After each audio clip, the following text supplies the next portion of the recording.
నమస్కారం, NS news కి స్వాగతం. నా పేరు ఉషా. ముందుగా ముఖ్యాంశాలు. వరంగల్ రామన్నపేట కుంటి భద్రయ్య దేవస్థానం పక్క ఉన్న ఓఎస్ నగర్ లో నివాసం ఉంటున్న కొడగండ్ల యశ్వంత్ వయసు 28, తల్లి వనజ తన ఇష్టానుసారంగా తన కన్న కొడుకైన అంగవికలాంగుడైన కూడా తన సమ్మతితో తన కుమారుడు మరణాంతరం శరీరాన్ని మెడికల్ కాలేజీకి ఇవ్వడానికి అంగీకరించినది. తెలంగాణ నేత్ర శరీర అవయవ దాతల సంఘం ద్వారా ఇటీ కార్యక్రమం నిర్వహించడం జరిగినది.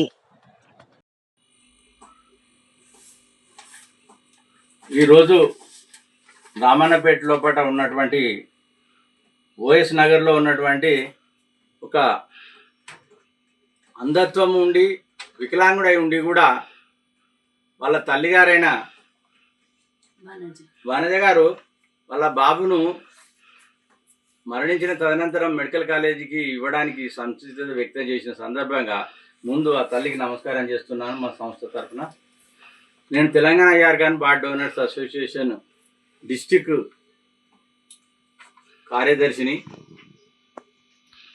ఎంతోమంది చూశాను కానీ కనీసం కళ్ళు ఇవ్వడానికి కూడా ముందుకు రాని పరిస్థితిలో, ఈ పరిస్థితిలో కూడా తల్లి తన కొడుకును తదనంతరం అంటే ఒక దగ్గర పాలనారాయణ గారు వాళ్ళ బాడీ డొనేషన్ చేసిన సందర్భంలో అక్కడ చూసిందట.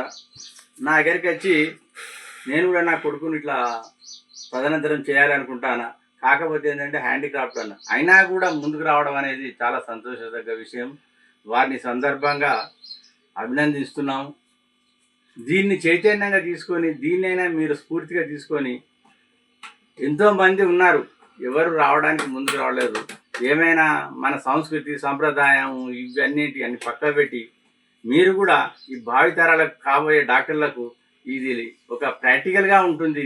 ఈ చనిపోయిన తర్వాత అంటే మనం ఈ సందర్భం చనిపోవడం అని అనుకోవద్దు, కానీ చనిపోయిన తర్వాత మాత్రం ప్రాక్టికల్గా అంటే ఈ బాబు ద్వారా ఒక 20-25 మంది డాక్టర్లు కావడానికి ప్రాక్టికల్గా ఉపయోగపడుతుంది. కాబట్టి మరొకసారి వాళ్ళ తల్లికి బాబుకు నమస్కారాలు తెలియజేస్తున్నాము.